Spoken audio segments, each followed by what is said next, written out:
Thanks very much. I really appreciate this opportunity to share with you the ASM story. And background, you can hear me all right over the excitement of lunch? Yeah, good. So ASM, we're building a global rare earths and critical minerals business to provide those high-tech metals that are needed to support, in part, the clean energy transition. Oh, hang on, I haven't worked the slides out. There we go. And we have got a mine to metals strategy. So our strategy starts with our project here in New South Wales, in Dubbo, where we have an advanced project to mine, separate and refine a suite of rare earths and critical metal materials.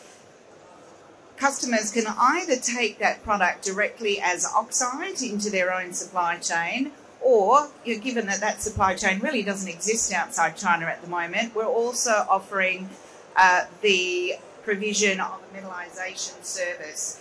And our first metals plant we've already built in South Korea. That's been in production now for over 12 months. We are producing a light rare earths metal there, a neodymium praseodymium metal, and we're also producing with a strip cast the NdFeB alloy, or that specialist alloy that is the feedstock into the permanent magnet production that go into the electric vehicles, the wind turbines, and a number of those other clean technologies. So the obvious question, the obvious challenge is, if Dubbo is pre-development, advanced but pre-development, and Korea is already in production, where are we getting our feed from? And that's an important part of this overall strategy, that we, in addition to developing Dubbo, are also working with third-party oxide providers. We're in discussions in Vietnam as one particular jurisdiction, but also in Australia, in the US and in Europe at the moment, with potential third-party oxide feeds to come through that Korean metals plant.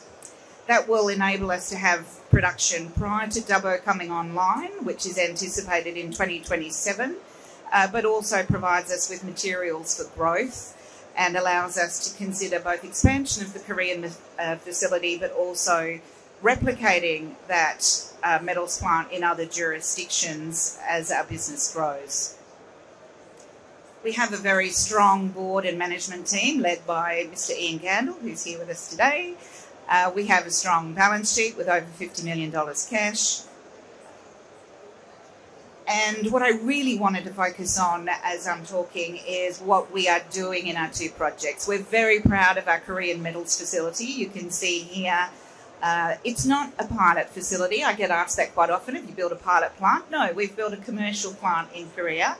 And it is in production. We've been delivering the NdPr product to a Korean magnet producer now for over 12 months. We're also very proudly delivering on our commitment to be at a operations net zero carbon from commencement of operation. So we did just recently confirm that FY23, our first year of production, was at net zero carbon for scope 1, 2 emissions. So you can see here we're in production and we're ramping up. We will ramp up this facility in alignment with customer demand. We have, as I said before, our first metals customer there in Korea, but the first alloy customers that we have announced are both in the United States. They are two emerging magnet producers in the States, and we will support them through commissioning and their ramp up. But we're also in a number of customer qualification processes with existing magnet producers in the US and in Europe at the moment. And we will take this facility from its current capacity of 600 tonne per annum up to its design capacity of 3,600 tonne per annum of that NdFeB alloy as those customer orders start coming through. But our key project, the one that I'm really excited about talking about here, is our Dubbo project, because a metals plant really is only as exciting as the quality of feed that you have for it. And we have got a very unique ore body here in New South Wales that we are developing. It is very advanced. It is a long life resource. We've got a 20-year life of mine based on our reserves, but already another 50 years of resource identified. We have done significant work over time with ANSTO to work out the flow sheet that is needed. And it is a very unique ore body. It has the light rare earths that we've been talking about, the neodymium and the praseodymium, but also a very high proportion of heavy rare earths, the dysprosium and terbium, which are very sought after. And it has three other critical minerals, the zirconia, the hafnia, and the niobium. So all of those materials will be taken through to those high purity oxide state in this facility.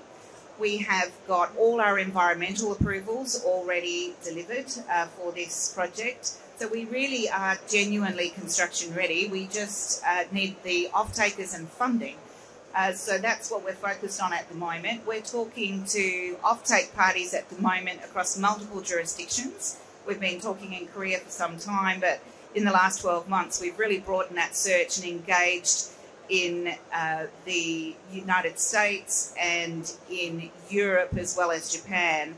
And we are very advanced in those discussions now with a number of parties across a number of the materials. So we're not just talking about rare earths, we're talking to parties about zirconia. There's a lot of interest in the hafnia in particular, as well as parties for the niobium. So we're aiming to have our offtakes in place in the coming months to support us then being able to go through and discuss funding to reach final investment decision by the end of 2024, and that then allows us to be targeting first production in 2027. It is a Tier 1 jurisdiction, so that is obviously a very strong advantage for us as well. So these are the financials. The economics are very strong for this project, over 23.5% internal rate of return when we released this study in December 21. And we have got very strong cash flow coming off this project once it's in production. You can see there it throws out over $400 million cash per annum. The challenge for this project is that funding of the initial outlay, the CapEx, because we are looking for just over $1.6 billion Aussie to be able to get this up and going. So a number of those discussions with offtake parties are also, we're talking to them about strategic investment, taking an equity stake at the project level. So those conversations are progressing. But also we have been talking with ECA funding to help to get that initial debt as well for the project. And we're talking to many of them at the moment because our offtake potential parties are across many jurisdictions. But as we confirm the off-takers, then we can get into serious discussion with the ECAs to progress the funding through next year. So that's then just summarising some of those key takeouts. We have significant support from the Australian government for this project, both at the federal and state level. We've seen that in the letter of support we received from the EFA, for $200 million. They also have said that they are willing to look at increasing that once we come back to them and confirm offtakes and which jurisdictions we're working with. I was in Washington, D.C. last week with the Prime Minister when he announced the additional $2 billion in the critical minerals facility, which we're very excited about, and hopefully some of that money is earmarked for the Dubbo project.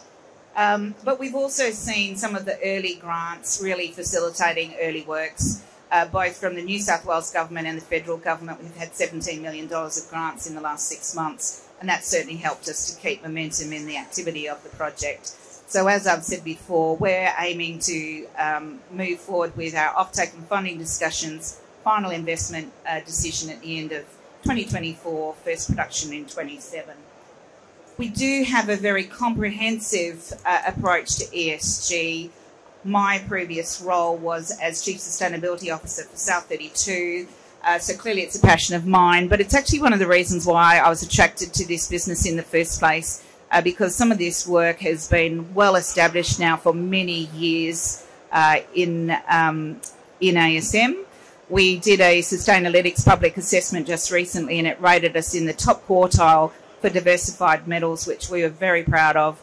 So again, this is a piece of work that's very, very significant for us. Our focus this year has been on our carbon footprint, and in addition to the KMP target that I said, we've also recently set our 2030 operational targets for our Dubbo project, and we're doing work at the moment to develop our 2040 target as well. So that is the story for ASM, and I look forward to talking with you at our booth through the rest of the IMARC. Thanks very much.